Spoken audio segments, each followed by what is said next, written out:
खबरों की तफसीलात शामिल करेंगे और सबसे पहले आपको खबर दें कि वफाकी काबीना की मंजूरी के बाद पंजाब में बड़ी तब्दीली।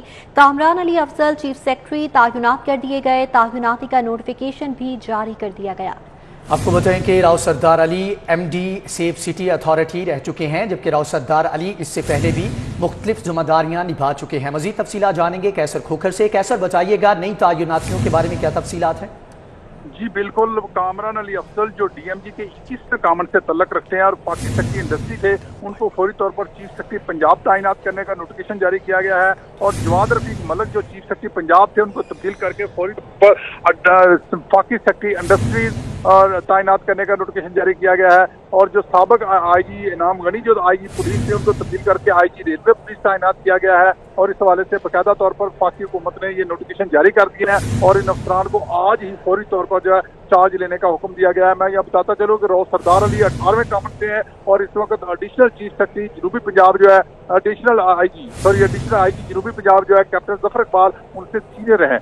जबकि पंजाब में जो है जो चीफ सेक्रेटरी तैनात हुए हैं कामरान अली अफजल, उनसे additional chief secretary home Zafar Nasrullah, additional chief secretary Iram Bukhari और senior member board of revenue Babar यातारत जो है सीनियर हैं। और जबकि सेक्रेटरी ट्रांसपोर्ट सैयद अली मुर्जा और सेक्रेटरी आपाशी कैप्टन सैफ अंजम उनके बैचमेट हैं। अब देखिए सीनियर अफसरान उनके नए चीफ सेक्रेटरी के मतहत काम करते हैं या अपना तबादला करते हैं। इस हवाले से मैंने एडिशनल चीफ सेक्रेटरी होम से रब्ता किया और उनको फोन करके पूछा कि आप बताएं, आप नए चीफ सेक्रेटरी से 5 साल सीनियर हैं, क्या आप नए चीफ सेक्रेटरी के मतहत काम करेंगे या नहीं करेंगे? तो उन्होंने कहा कि इसका जवाब आप चीफ सेक्रेटरी से पूछे, मैं इसका जवाब नहीं दे सकता, ट्रांसफर पोस्टर करना हुकूमत का काम है। और इस हवाले से जब additional chief secretary Iram Bukhari से रब्ता किया गया तो उन्होंने अपना मौक़िफ़ देने से इनकार कर दिया।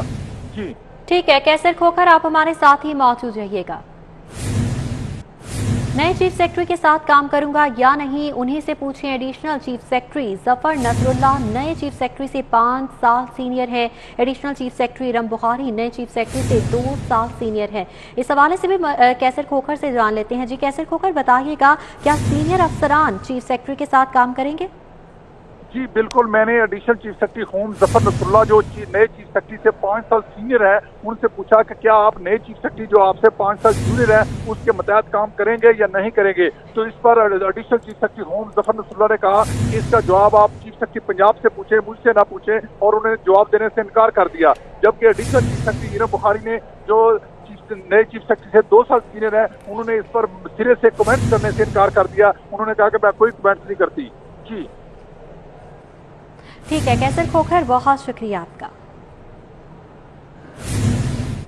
चीफ सेक्रेटरी और IG पंजाब का तबादला। साबिक चीफ सेक्रेटरी जवाद रफीक मलिक विफाकी सेक्रेटरी इंडस्ट्रीज तैनात, जबकि साबिक IG इनाम गनी को IG रेलवे पुलिस तैनात कर दिया गया है। चीफ सेक्रेटरी और IG पंजाब का तबादला कर दिया गया है। साबिक चीफ सेक्रेटरी जवाद रफीक मलिक विफाकी सेक्रेटरी इंडस्ट्रीज तैनात कर दिए गए हैं, जबकि साबिक IG इनाम गनी को IG रेलवे पुलिस तैनात कर दिया गया है। साबिक चीफ सेक्रेटरी जवाद रफीक मलिक विफाकी सेक्रेटरी इंडस्ट्रीज तैनात किए गए, जबकि साबिक IG इनाम गनी को IG रेलवे पुलिस तैनात कर दिया गया है। अहम तैनातियां की गई हैं, जबकि चीफ सेक्रेटरी और IG पंजाब का तबादला कर दिया गया है। साबिक चीफ सेक्रेटरी जवाद रफीक मलिक विफाकी सेक्रेटरी इंडस्ट्रीज तैनात किए गए हैं। साबिक IG इनाम गनी को IG रेलवे पुलिस तैनात कर दिया गया है। इस हवाले से डिटेल्स लेंगे। अली साही हमारे साथ मौजूद है। जी अली साही बताइएगा, कहा जा रहा है कि IG पंजाब की जानिब से अलविदाई मीटिंग भी कॉल कर ली गई है? जी बिल्कुल, हुकूमत की जानब से एक दफ़ा फिर जो पंजाब के बड़े हैं उनको तब्दील कर दिया गया है। और बात की जाए IG पंजाब के हवाले से तो इनाम गनी की तैनाती को 1 साल मुकम्मल होने में आज सिर्फ 1 दिन बाकी था, क्योंकि गुज़श्ता साल 9 अगस्त को उनको IG पंजाब तैनात किया गया था। तो आज 1 साल मुकम्मल होने से पहले उनको तब्दील कर दिया गया है। नए IG पंजाब राव सरदार जो कि अब MD सेफ सिटी तैनात थे, उनको IG पंजाब के अहदे पर तैनात किया गया है। तो अभी IG पंजाब इनाम गनी की जानब से तमाम अफसरान से अलविदाई इजलास जो है वो तलब कर लिया गया है, जिसमें IG ऑफिस के तमाम एडिशनल IGs, DIGs, AIGs शामिल हैं। यहाँ पर IG पंजाब को जो अलविदाई तोहफे भी दिए जाएंगे और यहाँ पे IG पंजाब अपना जो 1 साल यहाँ पे वर्किंग की है उस हवाले से अफसरान के साथ बातचीत भी करेंगे। और जराये का कहना है कि राव सरदार जो है वो कल अपने ओहदे का चार्ज लेंगे, जहाँ पर जो रवायत के मुताबिक साबिक IG होते हैं वो चेन ऑफ कमांड नए IG के हवाले करते हैं और बाकायदा यहाँ पे सलामी होगी। और इसके बाद राव सरदार जो है वो पंजाब पुलिस की कमांड संभालेंगे। जी कमांड संभालेंगे, जबकि अलविदाई तकरीब जो है वो उसके लिए लोगों को बुला लिया गया है। अली शाही, आपका बहुत शुक्रिया। चीफ सेक्रेटरी और IG पंजाब की जानिब से तबादले के बाद ये मीटिंग कॉल की गई थी। साबिक चीफ सेक्रेटरी जवाद रफीक मलिक विफाकी सेक्रेटरी इंडस्ट्रीज तैनात किए गए हैं। साबिक IG इनाम गनी को IG रेलवे पुलिस तैनात कर दिया गया है। इनाम गनी ने तमाम अफसरान को अलविदाई मीटिंग के लिए बुला लिया है। एडिशनल IG, DIGs, AIGs भी इसमें शामिल हैं, जबकि मुतवक्के तौर पर नए IG राव सरदार कल चार्ज संभालेंगे। इनाम गनी कल नई तैनाती का चार्ज भी संभालेंगे। आपको बताएं कि चीफ सेक्रेटरी और IG पंजाब का तबादला किया गया है। नोटिफिकेशन बाकायदा तौर पर जारी कर दिया गया है।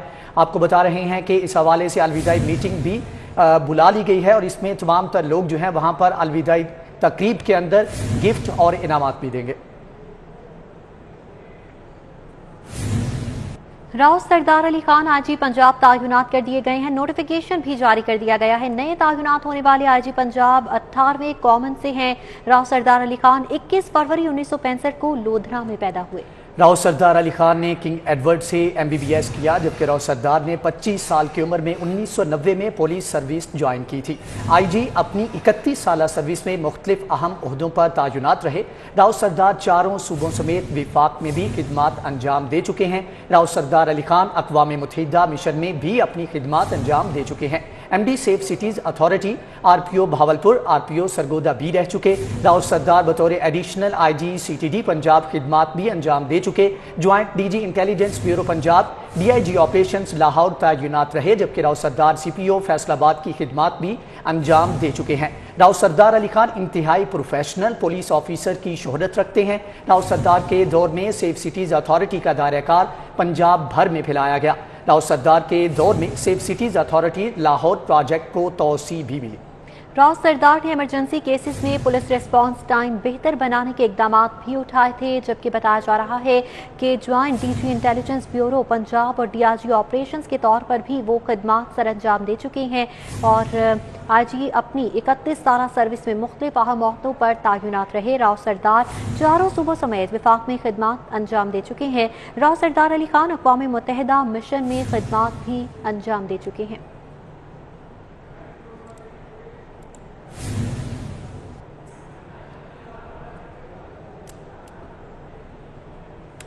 महंगाई ने सारे रिकॉर्ड तोड़ दिए हैं। आटा तारीख की बुलंद तरीन सतह पर पहुंच चुका है। आटा 2 रुपए मजीद महंगा होने के बाद 60 रुपए फी किलो हो चुका है और इस हवाले से 20 किलो आटे का थैला 1200 रुपए का हो चुका है। 20 किलो आटे के थैले की कीमत 1200 रुपए तक पहुंच चुकी है। महकमे खुराक की नाकिस हिकमत अमली, जबकि हट धर्मी का खुमियाजा अवाम भुगतने लगे हैं। आपको बताएं कि महकमे खुराक ने गरीब आवाम की 2 वक्त की रोटी भी मुश्किल कर दी। गंदम की रिकॉर्ड पैदावार के बावजूद 20 किलो आटे का थैला तारीख की बुलंद तरीन सतह पर पहुंच चुका है। 20 किलो आटे का थैला मजीद 40 रुपए महंगा हो गया है। इस तमाम तर सूरत हाल के ऊपर लीगी रहनुमा ख्वाजा इमरान नज़ीर ने हमें ज्वाइन किया है। सर, आपके वक्त का बहुत शुक्रिया। ये बताइएगा कि महंगाई दिन ब दिन बढ़ती जा रही है, क्या आपको लगता है कि इस महंगाई को कंट्रोल किया जाएगा और यही महंगाई जो है वो आपके लिए फ़ायदेमंद साबित होगी? बिस्मिल्लाहिर्रहमानिर्रहीम। देखें, जहाँ तक पॉलिटिकल फायदे की बात है तो सबसे पहले मैं एक पाकिस्तानी हूँ, सियासी कारकुन हूँ और एक पाकिस्तानी और एक सियासी कारकुन होने के नाते मुझे तो इस बात पर दुख और अफसोस होता है कि कोई भी हुकूमत जो अपने आप को जमहूरी कहती है और दावा करती है कि हम जमहूरी हुक्मरान हैं, उनके दौर में अवाम इस बुरी तरह पिस रहे हैं कि एक तरफ जो 3 साल कारकर्दगी के डंडोरे और जश्न मनाया जा रहा था और कन्वेंशन सेंटर इस्लामाबाद में जमीन और आसमान के कलाबे मिलाए जा रहे थे कि जनाब बम्पर क्रॉप हुई है और अगर हमारी इतनी शानदार फसल हुई है तो हमारे लोग अपने जिस चीज में हम खुद मुख्तार हैं, गंदम की पैदावार में, उसमें ही हम पिसते जा रहे हैं। और आज आटा मिलने से नहीं मिलता और आटे की कीमतों में जिस तरह इजाफा हो रहा है, आटा ना हो गया सोना ही हो गया। तो मुझे आज उन लोगों से ये जरूर सवाल करना है कि जो 3 साल कारकर्दगी के डरोरे पीसते नहीं सकते कि गरीब को इस मुल्क में आटा नहीं मिल रहा। आज मुल्क के अंदर जो हमारे मुतवसत तबके के अफराद हैं, उनके लिए जीना मुश्किल होता जा रहा है। वो बेचारे अपनी पर्दापोशी करें, अपनी मुतवसत तबके का होने का जो उनका बेचारों का निया है उसके साथ जिए, इज्जत से जिंदगी गुजारें या किसी के आगे हाथ फैलाएं। वो तो किसी के आगे हाथ भी नहीं फैला सकते। तो आज जिस तरह बिजली के झटके बार बार दिए जाते हैं, जिस तरह पेट्रोल के और डॉलर के झटके कौम को मिल रहे हैं और उसके बावजूद जो है वो हमारे हुक्मरान कहते नहीं सकते कि जनाब कौम जो है वो टैक्स नहीं देती और कौम जो है वो कोऑपरेट नहीं करती और नया पाकिस्तान बटन दबाने से नहीं बन सकता। तो अगर भाई बटन दबाने से नहीं बनता था तो आपने कौम को ट्रक की बत्ती के पीछे क्यों लगाया था? क्यों कहा था आपने कौम को कि मैं 30 दिन में करप्शन खत्म कर दूंगा, मुझे चांस दें, मैं 30 दिन में महंगाई खत्म करके दिखाऊंगा?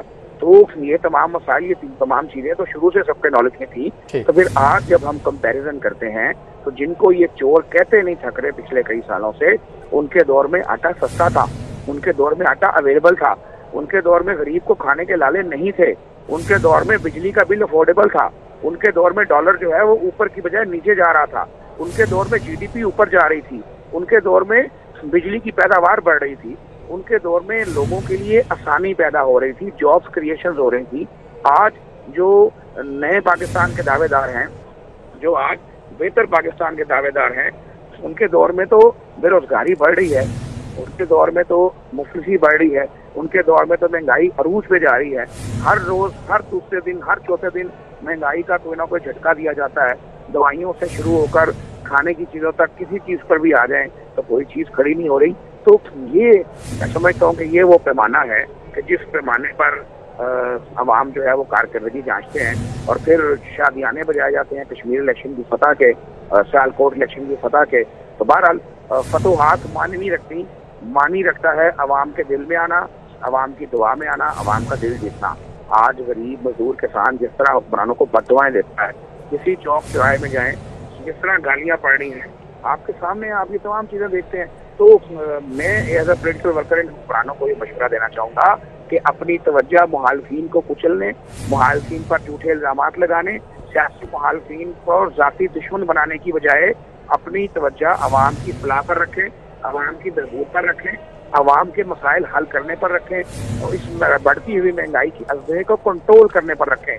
बहुत हो गया 3-3.5 साल आपने बदला खेल लिया, आपने करप्शन खेल लिया और आपने इंतकामी कार्रवाइयां कर ली। अब भी इनकी जो तमाम तवज्जो है वो सिर्फ और सिर्फ मुस्लिम लीग नून के अरकान असेंबली, मुस्लिम लीग नून के कारकुनों, मुस्लिम लीग नून के लोगों को टारगेट करने पर है। बिल्कुल, हुकूमत को इस वक्त यही चाहिए कि वो महंगाई को कम करने और महंगाई को कंट्रोल करने पर तमाम तर तवज्जो मरकूज करे। लीगी रहनुमा ख्वाजा इमरान नज़ीर हमारे साथ मौजूद थे, बहुत शुक्रिया आपके वक्त का। बढ़ती हुई महंगाई और आटे की बुलंद तरीन सतह पर पहुंचती हुई कीमतों पर आवाम क्या रद्दमल दे रही है, आइए आपको दिखाते हैं। अपनी लाइफ में जो मेरी एज है ना जी, जिस स्पीड से इस तर्ज हुकूमत में इस दौर में महंगाई बढ़ी है, आई थिंक मैंने नहीं देखा है जनाब। घर से हमें पता है कि जो राशन लेने जा रहे हैं वो 3500 का मिलना है, जब दुकान पे पहुंचते हैं उसका बिल बनता है वो 4000 हो जाता है। अगले 15 दिन बाद राशन लेने आते हैं, घर से 4000 लेकर निकलते हैं, राशन वही है, क्वांटिटी हमारी वही है, जब दुकान पे पहुंचते हैं तो वह 4500 का हो चुका होता है। इस हुकूमत को सोचना चाहिए गरीबों के लिए कि आटे के और चीनी के दाम भी बढ़ते जा रहे हैं, घी के दाम भी बढ़ते जा रहे हैं, हम क्या खाएंगे, हम भूखे प्यासे मर जाएंगे। आटे का रेट सुन के जो है ना मेरे तो पसीने निकल आए हैं और वज़ीर आला साहब कहते हैं रेट कम हो रहा है, हमें तो कहीं नज़र नहीं आ रहा कम हुआ रेट, और महंगाई ने कमर तोड़ दी आवाम की, इस कदर जो है ना रेट बढ़ चुके हुए हैं। यही है कि कौम को रोज़े रखने का एक वज़ीर आज़म साहब मैसेज दे दें कि आप आधे दिन एक दिन रोज़ा रखा करें, एक दिन खाना खाया करें, यही है अब हल रह गया। बाकी आगे बढ़े आपको बताएं कि सेंट्रल बिजनेस डिस्ट्रिक्ट में प्लॉटों की नीलामी का अमल जारी है। 18 केनाल पर मुश्तमिल प्लॉट नंबर 1, 1 और 2 की नीलामी मुकम्मल हो चुकी है। सेंट्रल बिजनेस डिस्ट्रिक्ट में प्लॉटों की नीलामी का अमल जारी है। 18 केनाल पर मुश्तमिल प्लॉट नंबर 1, 1 और 2 की नीलामी मुकम्मल कर ली गई है और सेंट्रल बिजनेस डिस्ट्रिक्ट में प्लॉटों की नीलामी का अमल इस वक्त जारी है। लाहौर में 5 प्लॉटों की नीलामी 18 केनाल का प्लॉट नंबर 1 42 करोड़ 40 लाख फी केनाल में नीलाम किया जा रहा है। इस हवाले से बताया जा रहा है कि नोवा सिटी ने फी केनाल की सबसे ज्यादा 42 करोड़ 40 लाख बोली लगाई। प्राइम 2 11 केनाल का प्लॉट 38 करोड़ 20 लाख फी केनाल में नीलाम कर दिया गया है। सेंट्रल बिजनेस डिस्ट्रिक्ट में प्लॉटों की नीलामी का अमल जारी है।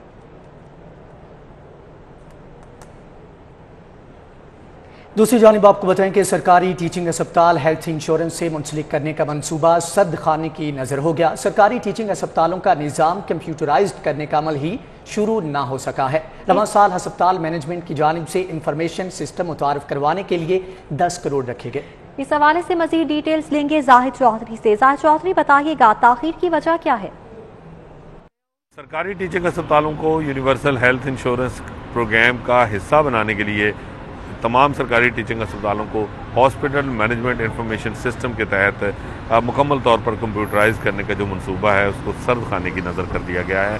अभी तक इस मंसूबे पर कोई पेशरफ सामने नहीं आ सकी, इसकी इब्तदा भी दिखाई नहीं दे रही, क्योंकि रवा माली साल के दौरान भी 10 करोड़ रुपए की रकम हुकूमत ने मुख्तस की थी ताकि जो सरकारी टीचिंग अस्पताल हैं इनको हॉस्पिटल मैनेजमेंट इंफॉर्मेशन सिस्टम के साथ मुंसलिक किया जा सके और ये यूनिवर्सल हेल्थ इंश्योरेंस का हिस्सा बन सकें, और जो हेल्थ इंश्योरेंस कार्ड के हामिल अफराद हैं वो बिला तफरीक सरकारी टीचिंग अस्पतालों में भी इस कार्ड के ज़रिए जो है वो अपना इलाज हासिल कर सकें, और सरकारी टीचिंग अस्पतालों को भी हेल्थ इंश्योरेंस का जो इसके लिए फ़ंड्स मुख्तस किए गए हैं उनसे ये भी अस्पताल जो हैं वो इस्तेफादा कर सकें और मरीज़ों के इलाज मुआलजे के इवज़ इनको भी ये फ़ंड्स मुहैया किए जा सकें। लेकिन ऐसा अभी तक नहीं हो सका।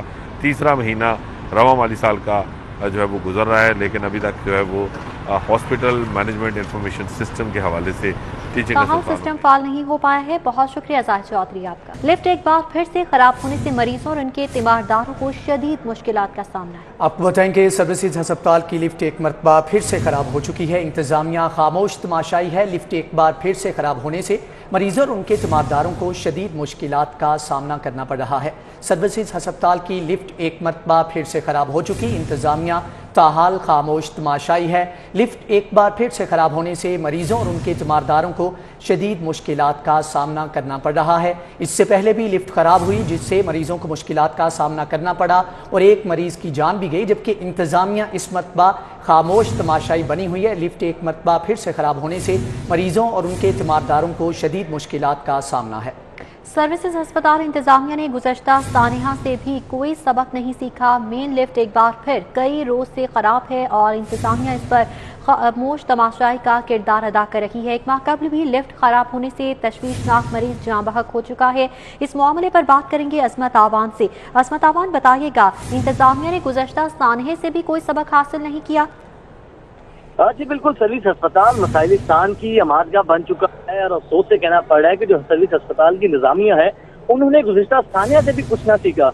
अस्पताल की जो मेन लिफ्ट है वो एक बार फिर से कई रोज से खराब है और इंतजामिया जो है वो खामोश तमाशाई बनी हुई है। हम अपने नाज़रीन को बता दें ये वही लिफ्ट है जो एक माह पहले लिफ्ट खराब होने की वजह से एक तशवीशनाक मरीज सीढ़ियों से जाते हुए जहां बहक हो गया था, जिस पर ना सिर्फ एमएस ने अफसोस का इजहार किया था बल्कि स्पेशलाइज सेक्रेटरी ने भी इस बात का नोटिस दिया था और बार बार कराया था कि लिफ्ट को आइंदा कभी बंद ना किया जाए। लेकिन एक हफ्ते से जायद का वक्त हो गया है, लिफ्ट है उसको फाल नहीं किया गया। जो मरीज और उनके साथ आए हुए लाइफ उनको शदीद मुश्किलात का सामना करना पड़ रहा है। और दूसरी तरफ अस्पताल इंतजामिया की नाहली चेक करें कि जो बच्चा इमरजेंसी है उसमें गटर का पानी आ गया है, जो वहाँ पे नौमौलूद बच्चे हैं उनको मजीद खतरनाक बीमारियां लगने का भी खदशा है। और इसके साथ साथ जब सिटी 42 की टीम ने गुर्दे वार्ड का भी मुआयना किया तो वहाँ के एसी खराब थे।